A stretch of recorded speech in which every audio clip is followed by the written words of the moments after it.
Hey there, folks. Welcome to HQ Spotlight on CBS Sports Network. It is a full desk Friday. Brad Botkin, Ashley Nicole Moss, Jacqueline D'Agostino, and I'm Tommy Tran, where we have an exciting, to say the least, NBA Finals happening right now, Jack. Yeah, exciting might be underselling it. I think personally, I'm still trying to recover from that game, so I can only imagine, Ashley, how you were still feeling, because I have no dog in the fight, and I was, I felt like I was having a heart attack. Yeah, I'm ready for this thing to be closed out. Next one. I don't know how much more my emotions can take at this point. I don't know either, and I think the city of New York might implode based off of all the videos that I was seeing. Oh, but yeah, it will. And if they win, it's just going to get worse or better, I guess, depending on how you're looking at it. But let's relive that magical moment here. OG Anunoby, after Jalen Brunson tried to get the game winner, doesn't go in, and OG tips it in. He might be the new king of New York, Ash. I know we're calling Jalen Brunson that, but I don't know if OG's going to have to pay for a meal in New York City for probably the rest of his life after we're seeing him tip this ball in. He's been incredible. It was incredible. Mariska Hargitay, I felt that so deeply, and I'm not a Knicks fan of her, just in utter disbelief on the court, the fans, all of it. It was absolutely incredible. Incredible for the New York Knicks. So obviously, if you are the San Antonio Spurs, it is very different, because if we're looking at different snapshots from the games, if we're just seeing here, it's like there's no way that they're going to lose. That's how I felt the entire time I was pretty much watching Game 4, and somehow they kind of just erased that lead that they had. The Spurs, 29 points. That's a lot. It makes me feel better as a Magic fan when you're erasing the 24. But a serious question, though. Brad, if you are San Antonio and you had that big of a lead, 29 points, how do you go back, regroup, and just erase that from your memory? I mean, can you? It's difficult. If I was a player, I mean, when we sit here from the outside, we're all going to say, how do you recover from that? Yeah. I really believe that these young guys, when they were down 2-0, Stephon Castle said, we think we're going to win the series. We think we're the better team. I don't think that that's lip service. I think they believe it. I think they're going to look at a team like the 2016 Cavs. Detroit, I'm sorry, this year was, was down on your Magic. They're going to tell themselves, it's like Kevin Millar, you've seen that documentary when they were down 3-0 to the Yankees, the rest of them, don't let us win tonight. And then you start forecasting, because then we got this guy going in 5, and then we got, if they can get the game at home, you shift the pressure back to New York to close out at home, because you don't want to go Game 7 on the road. So if you think about it in totality, it's a monumental task in front of them. But they're thinking right now, we should win Game 5 at home. We should protect. And then it comes down to Game 6. That pressure's on New York to close it there. If not, we get Game 7 back at our place, and we'll be back in the driver's seat with home court advantage. So if you think about it one game at a time, and I promise you that's what they're doing, and I'm a proper pessimist. I wouldn't rule this out. I would not rule this out. Yeah, Wemby spoke to the media a few minutes ago, and he basically said everything that Brad is saying. We're taking it one game at a time. It's no benefit of us as a team to focus on what has already happened. We can't change it. All we can do is focus on the next game. And he says that the locker room is very confident that they can win the next game and that they can force this to 7. Mitch Johnson has been telling this team that a lot of the wins and the losses have been dictated by the San Antonio Spurs, which is not factual. I mean, when you look at it, although you can't take credit away from what the Knicks have been able to do in the clutch down the stretch, you also have to look at it from the other side. A lot of the things the Spurs have done poorly to close out games have allowed the Knicks to take advantage and go on these runs. So if you're Mitch Johnson, you're telling your team in the locker room, a lot of these games have been in our grasp. It's the things that we haven't done well that have allowed us to be in the situation that we are in right now. So what can we do differently? And I'll say this, when I was in San Antonio for Media Day, one thing I did notice, much like the New York Knicks have in their corner, what you saw around the Spurs arena was you saw everybody from Tim Duncan to Ginobili to Tony Parker. They have the support, just like the Knicks do, of guys who have been in this situation before.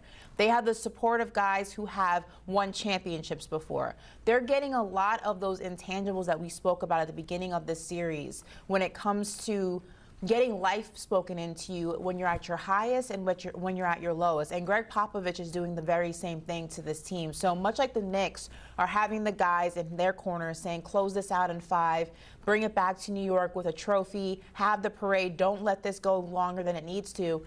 In the Spurs locker room, they're telling them the same thing in regards to extending this series and allowing it to go the distance, which a lot of people in the beginning had it doing in the first place. Ash, you brought up Mitch Johnson, who is getting a big portion of the blame for some of these collapses for San Antonio. Yeah. I'm not one of them. I still think he's a good coach, handpicked by Greg Popovich, knows the Spurs way, but some of these mistakes, anytime you have them in the championship round, seem to be magnified.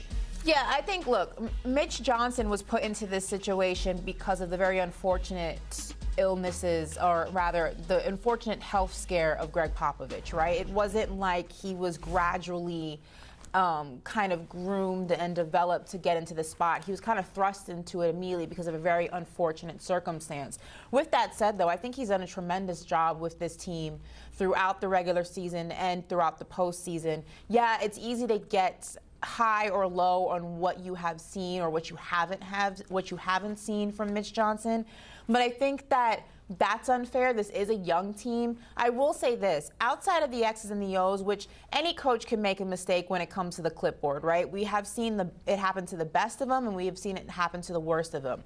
The one thing I will say that Mitch Johnson hasn't done a good job at is not so much what he's scheming, it's not speaking life into his team. When you're a young team, you tend to get frazzled. You've never been in the situation before. You have to think about it. Outside of De'Aaron Fox, who won Clutch Player of the Year, first player to ever do it, Harrison Barnes is the only guy who has championship experience on this roster. When you're going against a Knicks team, you have Brunson and Hart. They've won at Villanova. You have Karl-Anthony Towns, been to the Western Conference Finals. You have Mikal Bridges, been to the finals. You have OG Anunoby, who won a championship with Toronto.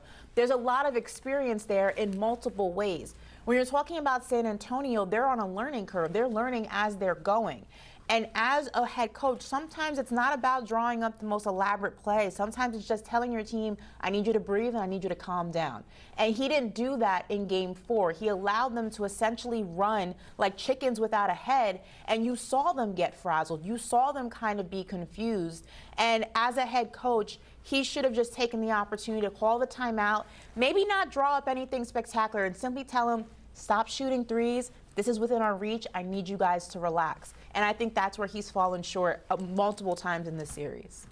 Yeah, I saw somebody saying that if Greg Popovich were the coach during that run, that he would have called a timeout and he would have said the next person to shoot a three is not playing the rest of the game. You know, they had such a lead that you could have actually been that radical with your shot selection and just say, just simply to eat time and not turn it over and not keep this pace up where the Knicks can get back and put the pedal down, we're just going to take shots inside.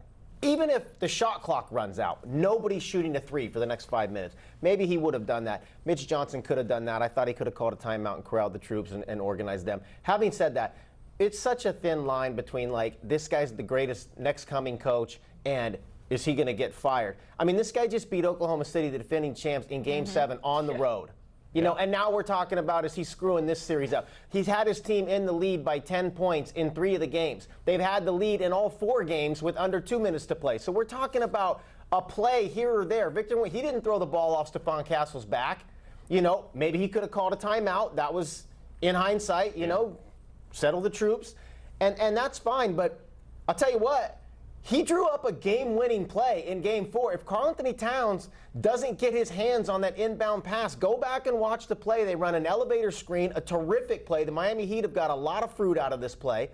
It opened up Castle. And this is like one of the things we talk about. We give the most flowers to coaches' floors out after timeout plays. He ran a game-winning play. That Cat saved that. Everyone's talking about the Anunoby tip and the Brunson buckets down the stretch and block.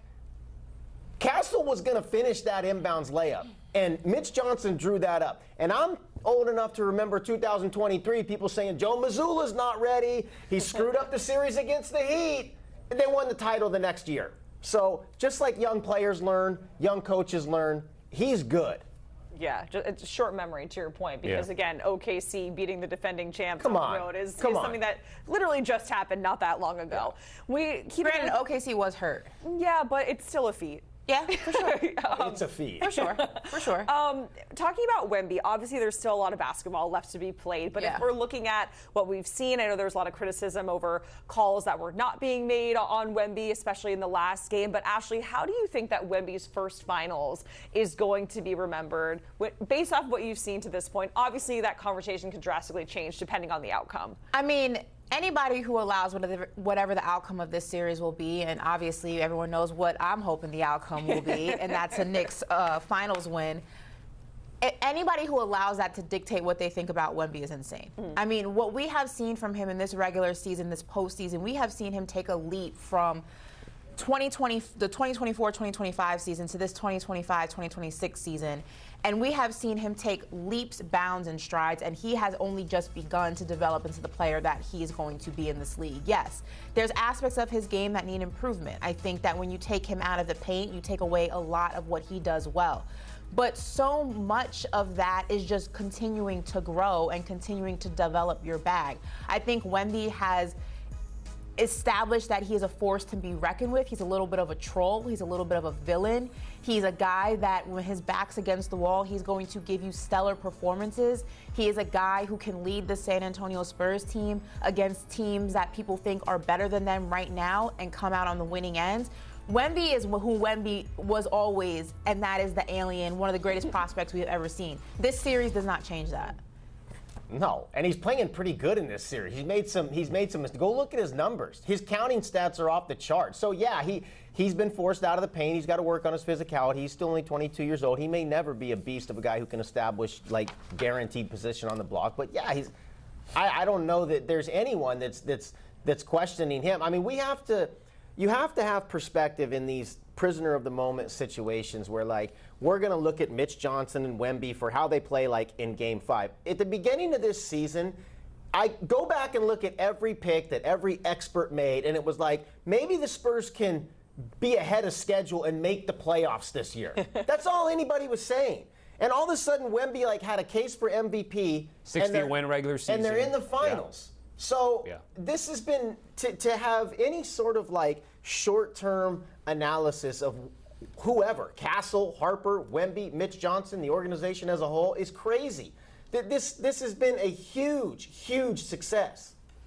And that's why, winning and losing, the margins are ever so slim, because the series, which is 3-1 New York, could be 2-2, could even be 3-1 based on a couple of plays in the NBA Finals. So we'll hit a break here on the show. When we come back, talk about the team that is in the driver's seat and is one win away. Ash's Knicks, a deep dive into New York on the other side.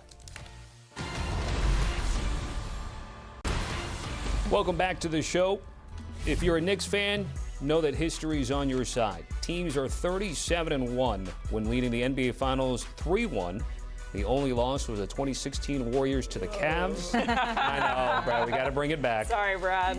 New York, the 8th team to win 3 road games in a single NBA Finals series. Back here with Brad, Ash, and Jacqueline. I'm Tommy. So we're going to go hyper-focus on the Knicks here. And Ash, I'm going to give you first word naturally in terms of how they close things out Saturday for Game 5. Can they absorb another slow start, which they've seen down 14, 12, 12, 29 eventually, and then come out here and be able to do that if they're going to close it out on the road? Well, first of all, that graphic is terrifying. I could not imagine being on that side of the spectrum. Draymond being the one. Just don't get like your second best player suspended. I couldn't imagine. You know, I'm kind of on the line about this, Tommy. I think one, for starters, playing from behind is debilitating in any sport, right? But sometimes the beast you're familiar with isn't necessarily bad. And the Knicks have, for some way, shape, or form, have found a level of comfort in playing in this way. Now, with that said, you never want to continue that trend, right? Because you're essentially playing with fire, especially when you're going against a team who has nothing to lose, and that's the San Antonio Spurs. They have nothing to lose in Game 5 because if they don't win, it's over for them. So they're going to be throwing everything they possibly can at you, and they're going to be coming out with hopefully their best performance of the season, of the series rather. And I think that's the scary part, right? Because I don't think the Knicks have played their best basketball yet, but I also don't think that the Spurs have played their best basketball in totality yet. So you have two teams on two very different ends of the spectrum. The Spurs haven't been able to close out a game in the way we have seen them do it against the Thunder last series. Even in the game that I was at, Game 3, that almost ended in disaster for the Spurs. It was a 4-point difference. And in terms of the New York Knicks, we haven't seen them come out and dominate the Spurs in the way that they did the 76ers, the Cavs, the Hawks. So it really is going to be interesting to see which version of both of these teams shows up. Is it going to be the team that we have seen the Knicks be in closeout games where they say, we're not playing with our food, we're going to close this out and we're going to go home with the win? Or are they going to be the team that we have seen this entire series, and that is come out lethargic, come out not with a sense of urgency? And on the other side, are the San Antonio Spurs going to be the team that we saw in Game 7 against the Thunder and saying, we can win this and this is how? Or even the Spurs team that we have seen extend series that we thought they were going to lose. I think that will be evident in the first half. I'm not concerned about, I hear what Ashley's saying that the Knicks haven't played their best series. The Spurs haven't played their best series. Or I shouldn't say that. Haven't played their best basketball. Having said that, both these teams are so good, I don't think it was realistic for either of them to come in and play their best basketball all the time against one another. To me, but not even one game. The competition is so high that to me the beauty of this series, it lies in the imperfections. Like if you're going to look in the mirror and pick apart every turnover and every stretch we could have played better, the Knicks aren't playing good sometimes because the Spurs are forcing it, and vice versa. That the competition of this series we should be embracing the mistakes, because the mistakes are coming as a result of high level competition on the highest stage, and we're seeing human error and flaw in real time, and that's how this goes. And so I think that this has been a beautiful series in that regard, because they're fighting. They're fighting through the hard stuff. They're fighting through the getting down early and coming back. And that's like life. That's where real confidence is. That's where the Knicks, I don't know that they're comfortable down, we want to get down 14. They're not going to go into tonight and say, just give the Spurs a 14-point lead. We're more comfortable that way. But they have real confidence that even when they're down, anyone can cruise through life when things are going well and be confident. That's more arrogance. Confidence stays intact when things aren't going your way, when everyone's not patting you on the back, when you are down 14. And the Knicks are steeled in actual real confidence. So they're going to have imperfections in Game 5. Jalen Brunson's going to miss shots. Wemby's going to have a stretch, and they're not going to break. That's why they're about to be champions. I just think, though, that in a game like Game 5, where the Spurs are trying to extend and you're trying to close it out and go home, I do think there needs to be a tighter game than we have seen from the Knicks thus far, because eventually probability is not always in your favor. And I think that it's a very dangerous game to continually think that you can come out on the winning end of being in a huge deficit.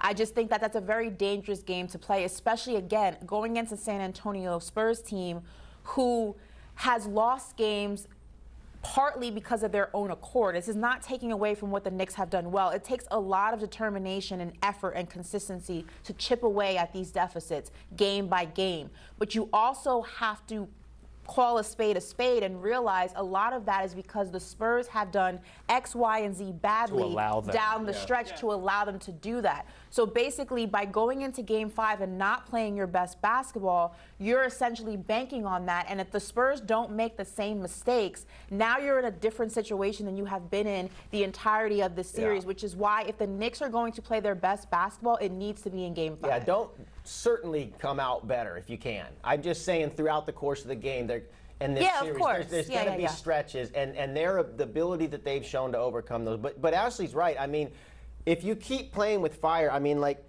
this is how stock markets crash. This is why nobody comes out of the casino with any money, because they win a few hands, they get lucky on a few hands, and they think it's going to keep going. They think that what's happening right now is going to keep happening, and the Knicks might not keep coming back. Really? So eventually this ends. There could be two plays that could be 3-1 San Antonio if it's not the Stephon Castle's back from Wemby or the De'Aaron Fox doesn't run it out. And they have to look at it that way. Ashley's right. They're like, we're lucky to be in this position, not in the sense that we haven't earned it, but that some things have broken our way. They could just as easily stop breaking our way and go a different way. And yeah, the Knicks don't want to flirt with that. Having said that, they were up 2-0 on Cleveland, and everybody said, are they going to let? They did not let down. But this isn't. They didn't let down. I know it's not, but they had that mentality, like we're not going to play around. But I also think the series is drastically different than Cleveland because when you look at the Cavs, I mean, it's easy to say after that first overtime win, the Knicks just dominated Cleveland. They had nothing left. The Spurs have been losing games, a lot of these on their own accord. So, of course, the Spurs are going to try to keep this series alive. The Knicks are going to try to wrap it up and go back home and get a parade. A quick prediction, Brad, who do you have winning Game 5? I got the Spurs. And I'm not just saying this because I picked them at the beginning of the series. I just, look at, they were done 3-2 against OKC. They were in trouble against New York when they lost the first two at home and should have taken the next two in New York. This is a steeled team. I think it's going back to New York. Okay. It's over in 5. And I say that because I think the Knicks know, the locker room knows exactly what I'm saying. You cannot afford to play with a team that has helped you be up 3-1 in some way, shape, or form. Close them out. Puerto Rican Day Parade is this weekend. Knicks Day Parade. A couple days after that, the city's going to be lit all summer. Just do that. If the Knicks can do it, at least we'll all get some sleep. We'll get this thing over and stop going to bed at 4 in the morning. All right, guys. Certainly appreciate it. Again, the next game in this series, Saturday in San Antonio. And then, if necessary, highlighted there Tuesday, the Big Apple, and then back there to San Antonio, potentially for a Game 7.